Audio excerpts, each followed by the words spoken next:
Bien, buenos días a todos mis estimados alumnos del grupo 01 de la materia Introducción a las Relaciones Internacionales. También al mismo tiempo, porque estoy grabando para ambos. Buenas noches al grupo 02. Básicamente las clases son parecidas, sino iguales entre los dos grupos. Hay una coincidencia en términos del avance. Estamos cubriendo exactamente los mismos temas, también las mismas exposiciones, de modo que hoy es mucho más sencillo para mí en esta clase hacer una grabación, si quieren, para los dos grupos en conjunto. No pude hacer esto la anterior porque habían algunas particularidades, sobre todo en torno a la organización y a la confección del cronograma. Sin embargo, creo que habríamos superado un poco la confección del cronograma, que dicho sea de paso provocó algunos problemas, ciertamente todos ellos superables, ¿no es cierto? Entonces a todos ustedes va mi saludo, y para mí siempre es un enorme placer reencontrarme con ustedes, aun cuando de este modo virtual. ¿Ya? Bien, entonces vamos a iniciar hoy lo que significa nuestra novena clase. ¿De qué va a tratar esta clase? Vamos a hacer hoy un resumen de las dos anteriores exposiciones, ¿no? El auge y la decadencia del Imperio Romano y la Edad Media Alta.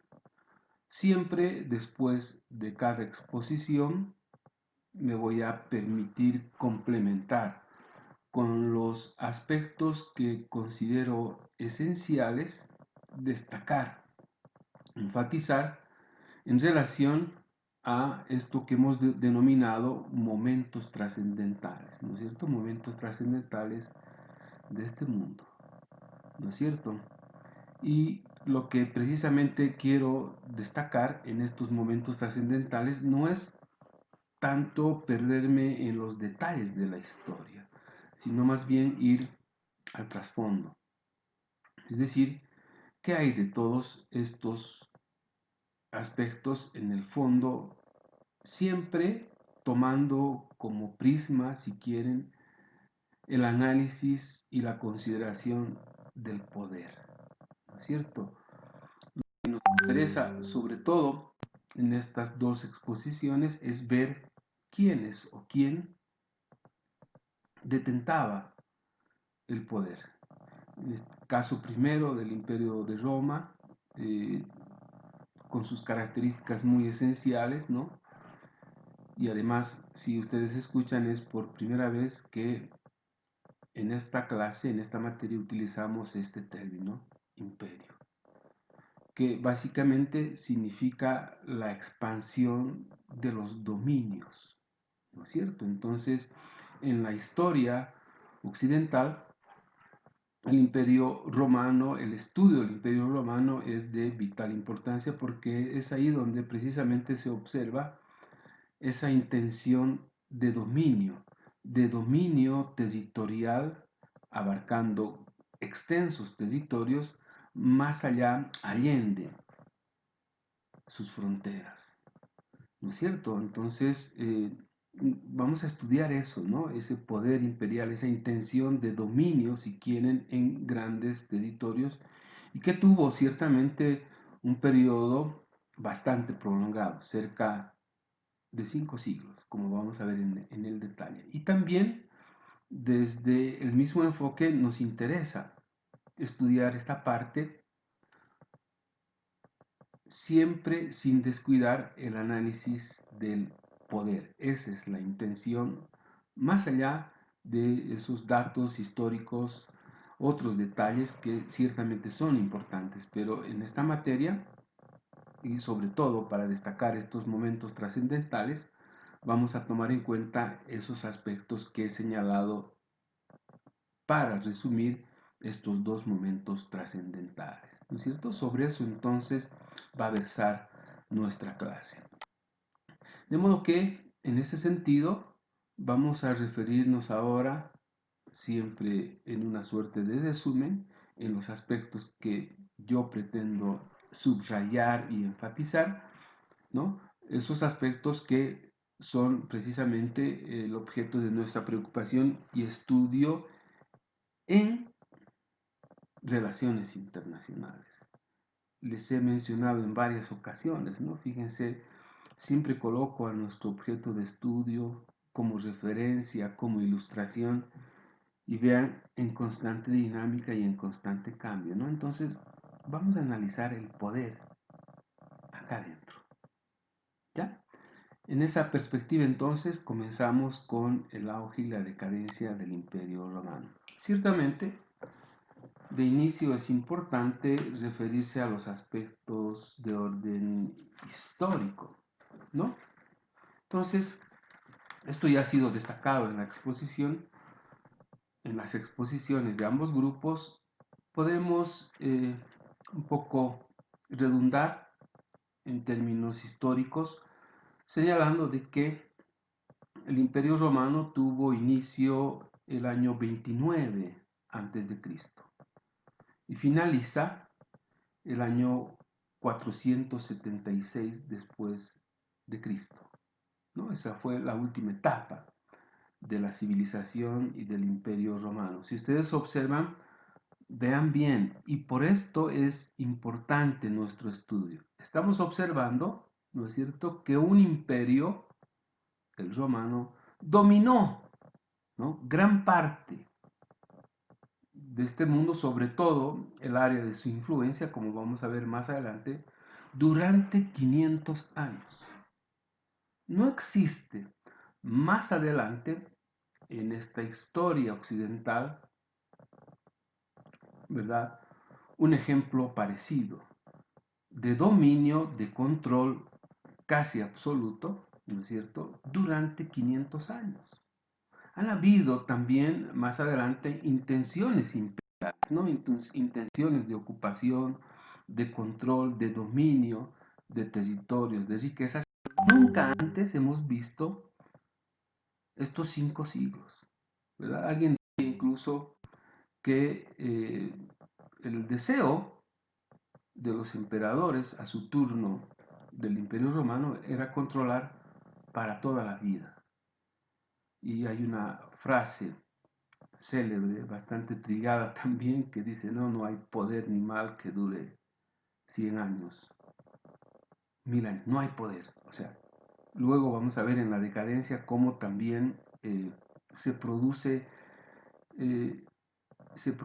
esos procesos de erosión interna que van a determinar luego la caída, ¿no? O sea, lo que quiero destacar acá, no obstante este largo periodo, es que no hay poder eterno, ¿no es cierto? Entonces, reiterando, el Imperio Romano tuvo inicio el año 29 a.C. y finaliza el año 476 después de Cristo, ¿no? Ahora me voy a referir al poder. Fíjense, este término siempre está presente en este análisis, ¿no? Bien, ¿cuál fue o cuál ha sido el elemento que ha permitido a Roma primero convertirse en imperio y luego dominar una gran cantidad de extensiones de territorio, imponiendo su cultura, imponiendo también su moneda, imponiendo también políticamente sus formas de dominio, ¿no? Entonces, este poder en ese tiempo se basaba estrictamente en el poder militar, es decir, en el poderío bélico, ¿no es cierto? O sea, ese gran poder, eso que le permitió a Roma ser imperio, radicaba precisamente en ese poderío militar superior al resto, ¿no es cierto? Es más, duran en el poder imperial esos 500 años precisamente por cuanto su poder militar era para para los combatir o hacerle frente, ¿no es cierto? Entonces, Roma tenía un poder militar absolutamente superior al resto. Un poderío bélico en ese tiempo inigualable, ¿no?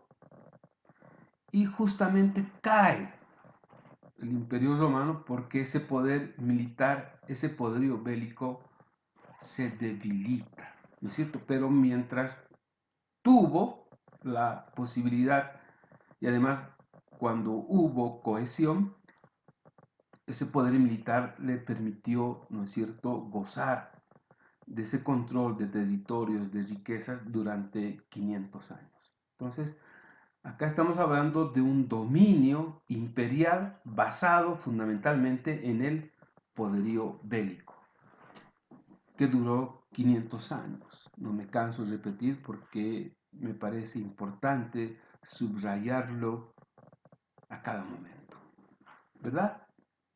Luego veremos cómo ese su poder militar le permite a Roma, primero, una expansión sin precedentes, ¿no es cierto? En esa expansión podemos decir que el Imperio Romano abarcaba por completo todas las costas del mar Mediterráneo, ¿no? Luego incursiona también en el norte de África, al oeste de Asia y al sur de Europa. Si ustedes observan bien, hubo una expansión de su dominio y de su territorio, pero de manera extraordinaria, ¿no? A tal punto, como les he dicho, que controlaba todas las costas del mar Mediterráneo durante 500 años, ¿no es cierto? Imponiendo nuevamente su cultura, su economía, sus costumbres y también imponiéndose, esto que es importante, políticamente, ¿verdad? Ahora, todo este dominio y esta expansión se produjo fundamentalmente a partir, como he mencionado, de su poderío bélico, ¿verdad? Entonces hay un poder inigualable, enorme en ese momento que le permite, ¿no es cierto?, mantener esa hegemonía y ese control durante 500 años, ¿no? No me voy a referir a otros detalles, a la secuencia de emperadores, ni a la forma de organización. Obviamente era una organización que se basaba primero en la república, luego en el emperador, ¿no es cierto? Y en cuanto a su organización política como república, fue un referente mundial y además exportó también esa idea de república a muchas naciones del mundo. No me voy a referir a esos detalles porque están fuera del contexto de lo que nos interesa a nosotros. Lo que nos interesa fundamentalmente son estos aspectos como momentos trascendentales en el mundo desde el punto de vista del poder, del control y del dominio, ¿verdad? Luego, ciertamente allá por el año el año 450 aproximadamente, antes del 476, se inicia este proceso de decadencia, ¿no es cierto? Y este proceso de decadencia va a debilitar su poderío, su poder militar, ¿no es cierto? Y es importante referirnos acá cómo se produce esta decadencia, ¿no? Dicen que duró hasta 1400, perdón, hasta el año 476 y mencionan que fue básicamente producto de invasiones externas, de los bárbaros fundamentalmente. Sin embargo, siempre durante esos 500 años Roma ha estado asediada por esos extraños y ese tipo de invasiones y ataques. Pero ¿qué sucedía? Tenía un poder militar irrebatible, ¿no es cierto? Acababa siempre imponiendo su poderío bélico, su fuerza. Pero ¿qué sucede? En los procesos de decadencia siempre los imperios y los dominios pierden fuerza, ¿no es cierto? Ahora, pierden fuerza precisamente en esta fase de decadencia porque en Roma comienza a producirse procesos de luchas intestinas, ¿no? Ambiciones de poder, y como ustedes seguramente han visto en muchas historias, han leído, perdón, en muchas historias, han visto en películas también, hay un fuerte proceso de erosión interna a partir de luchas intestinas que ciertamente provocan pues división, ¿no es cierto? Y también, claro, es importante mencionar que estos procesos de decadencia en el Imperio Romano se producen también por la perversión que produce la concentración y el ejercicio del poder, ¿no? O sea, hubo un proceso al mismo tiempo de erosión interna, de peleas y disputas intestinas, y al mismo tiempo también hubo una suerte de depravación, ¿no? De desgaste del poder, de abuso de poder, ¿no es cierto? Entonces, ojo, ¿cómo pierden poder los imperios? A través de procesos de erosión interna, ¿no? Y los dominios también a partir de procesos de erosión interna, y también, ¿no es cierto?, por otro lado, como ha sucedido en Roma, hay una suerte de degeneración de sus líderes a partir precisamente de los efectos del uso prolongado y la concentración de poder. ¿No es cierto? Eso debilita terriblemente su poderío militar y son presa sobre todo de las invasiones del norte de los bárbaros, ¿no? Ahí se produce el fin del Imperio Romano el año 476. Como les he mencionado, no voy a destacar detalles históricos de invasiones, de batallas, de enfrentamientos, porque entiendo que en estos momentos trascendentales lo que más bien debemos enfatizar y subrayar es, como les he señalado, ¿no? Poderío bélico inigualable, pero acá en el proceso de decadencia, ese poderío bélico, ¿no es cierto?, disminuye de manera significativa porque comienzan a pelear, a disputarse entre ellos. ¿No es cierto? También, obviamente, el poder los había degenerado, los había depravado a todos sus líderes. Por si acaso, el ejercicio del poder en el tiempo siempre ejerce una influencia perniciosa, ¿verdad? Entonces, creo que los aspectos que he señalado desde la perspectiva que nos interesa son los que precisamente debemos destacar de estas exposiciones, ¿no? En este caso, del auge y la decadencia del Imperio Romano. Detalles, hay una cantidad de textos, también hay una importante cantidad de historias, de películas que nos ilustran todo lo que les he mencionado. Una de ellas para mí, por ejemplo, imperdible, que siempre la vuelvo a ver, es El Gladiador. Espero que en determinado momento, al analizar el Imperio Romano, podamos observar ciertos detalles de esa forma de dominio del control y las disputas también internas, viendo esa extraordinaria película, El Gladiador. Bien, les voy a dejar dos textos sobre el auge y la decadencia del Imperio Romano en PDF para que ustedes puedan profundizar su conocimiento. Sin embargo, yo me quedo acá subrayando los aspectos más importantes que les he mencionado. Pasamos ahora a la Edad Media, ¿no? La Edad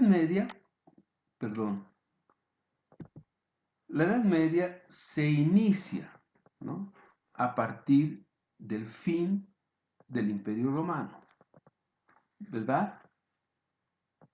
Entonces, la Edad Media se inicia el año 476 después de la caída del Imperio Romano, ¿no?, y dura la Edad Media en términos generales. Todavía no estoy dividiendo la Edad Media alta con la Edad Media baja, ¿no?, porque la historia hace esa división.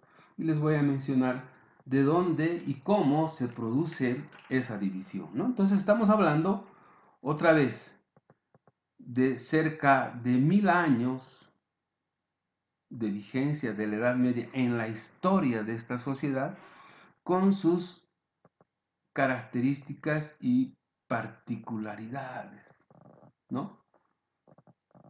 Y la característica y la particularidad más importante de la Edad Media es la participación de la Iglesia, ¿no?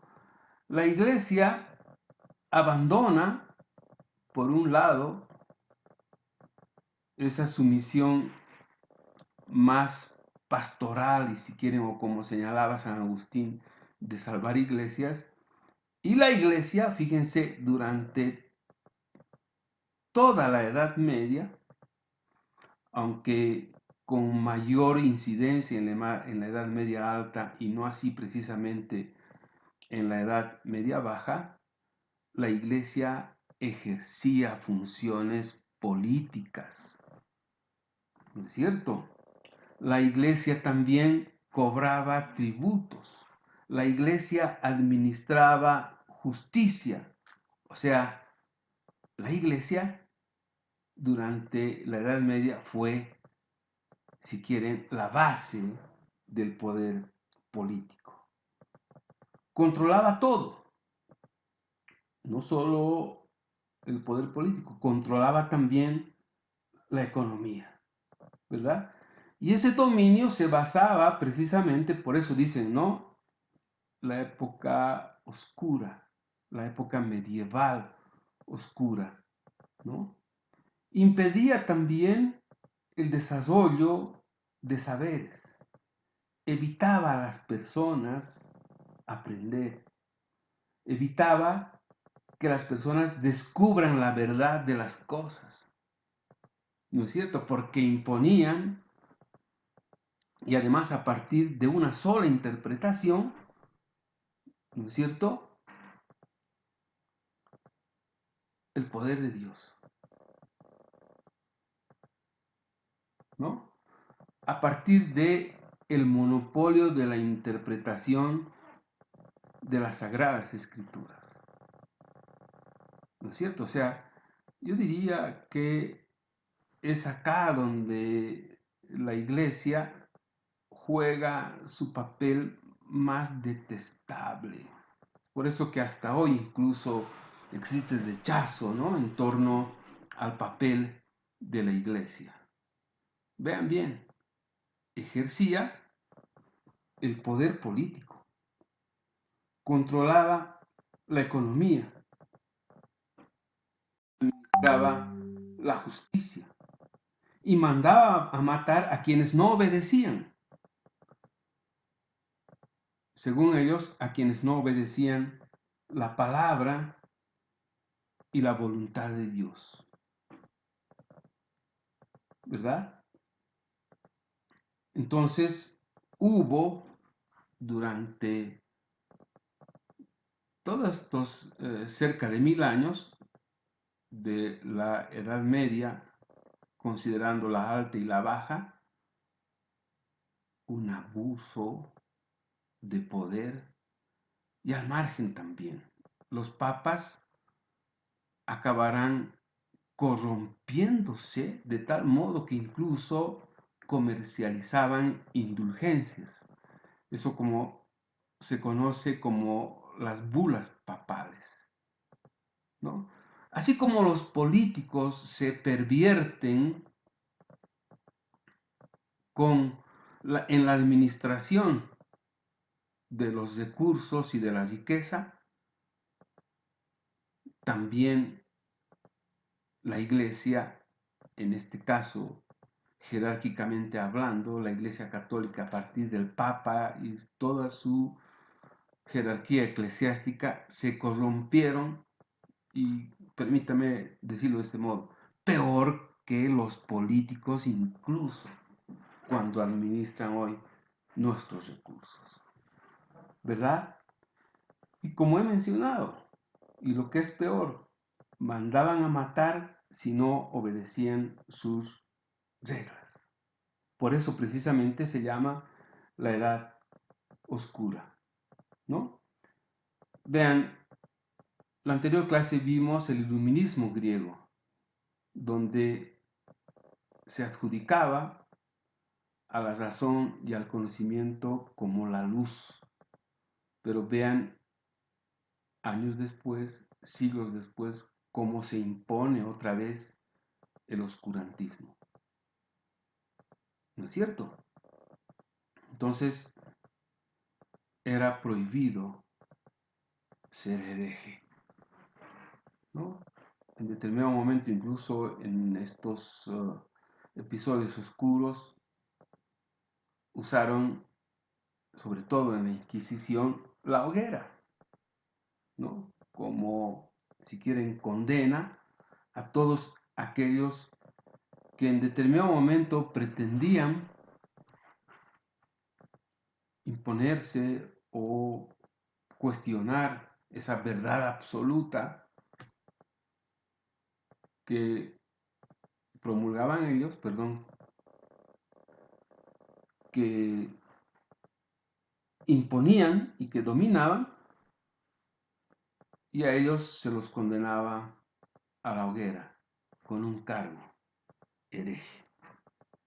Todo aquel que cuestionaba, interpelaba, ¿no? Era acusado y además condenado también a la hoguera por ese gran pecado, ¿no?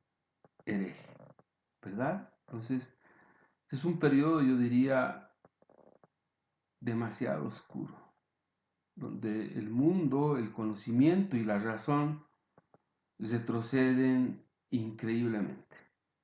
Y fíjense, fueron 1000 años, 1000 años, donde no se dio la posibilidad a la razón y al conocimiento. Por eso se dice que fue la edad oscura, ¿no es cierto? Bien, es importante destacar esta parte y al mismo tiempo también nos debemos referir a lo siguiente, ¿no es cierto? Que la iglesia ejercía en este periodo el poder político, le vamos a llamar así. Existía un poder dual entre la iglesia y la monarquía. Había una alianza entre ellos, ¿no? Ahora, ¿por qué se denomina la Edad Media Alta hasta el año 1220 aproximadamente?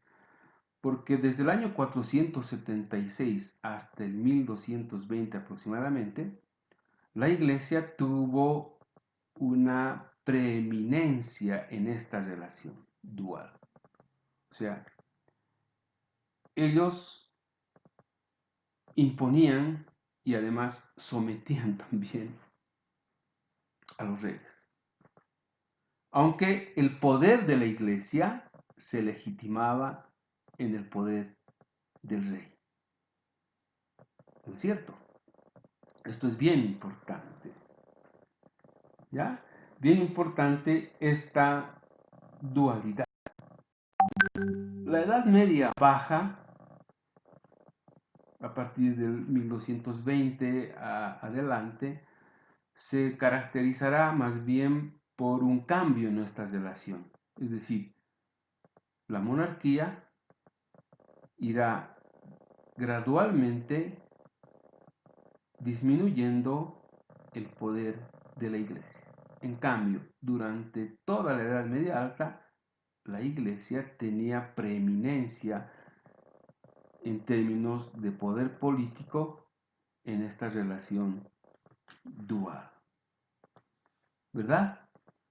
Entonces, cuando los monarcas comienzan a separarse de la iglesia, aunque simplemente pretendían disminuir su influencia, mas no así de separarlos definitivamente del poder.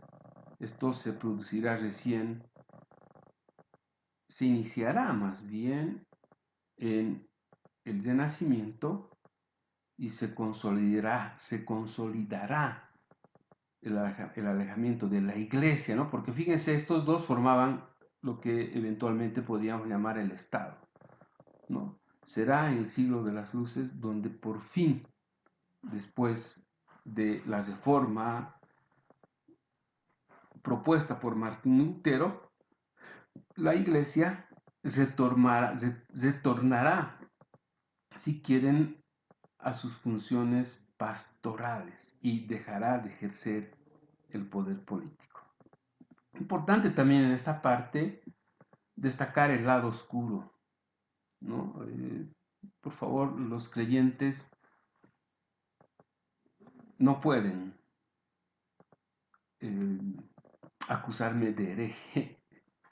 La historia lamentablemente es así.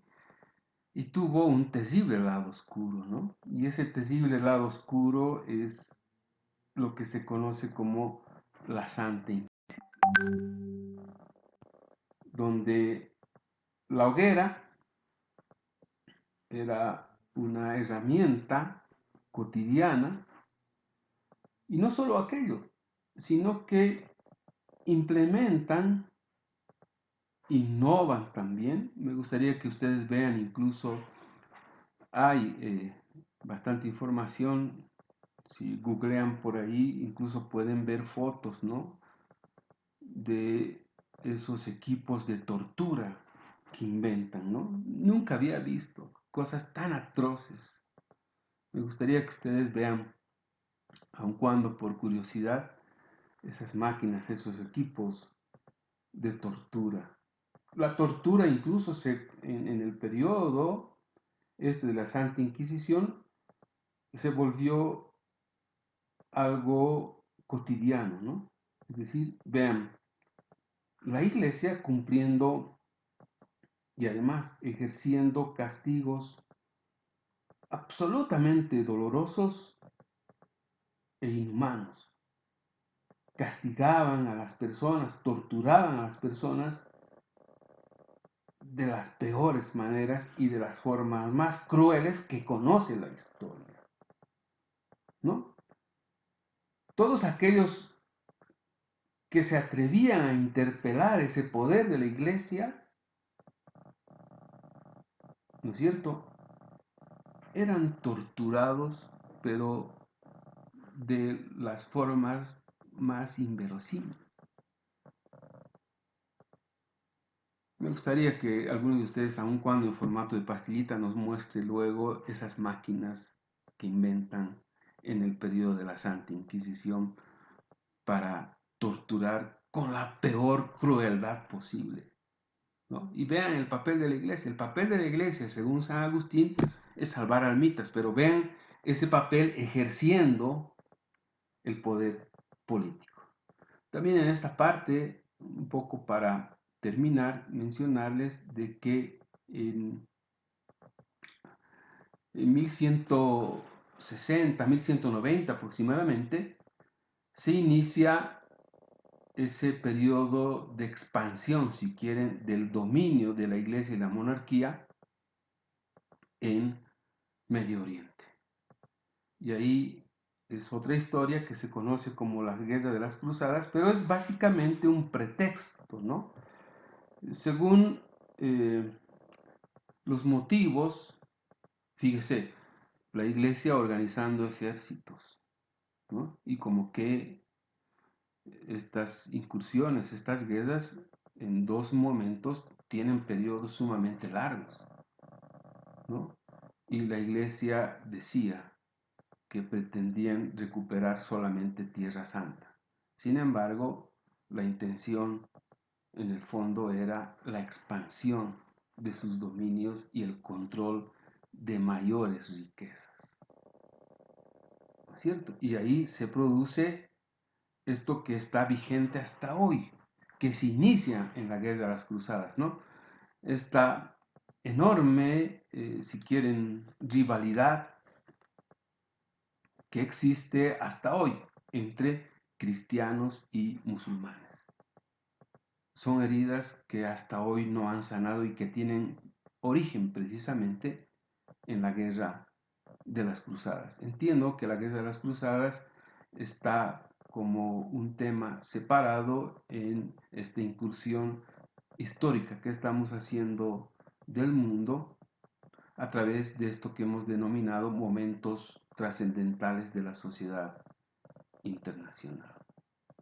Espero, estimados alumnos, que esta clase, estos 37, 38 minutos de resumen, haya sido de su agrado. Reitero nuevamente que el énfasis y lo que precisamente quiero subrayar son en estos aspectos relacionados con el poder. ¿No es cierto? Nunca podemos perder de vista ese tema. ¿Ya? El poder tiene que estar aquí siempre presente, analizando qué ha sucedido, cómo es, qué vigencia ha tenido, cuáles son sus instrumentos de control, de dominio, de poder, como en el caso de Roma, ¿no? Poderío bélico. Hoy el poder en el mundo se ejerce de otro modo, por si acaso. Ya no es necesario soldados o legiones y el poderío bélico. Hoy el poder en el mundo se da a partir del control de las mentes. Les dejo ahí. Muchas gracias y los veo virtualmente la próxima clase. Hasta entonces.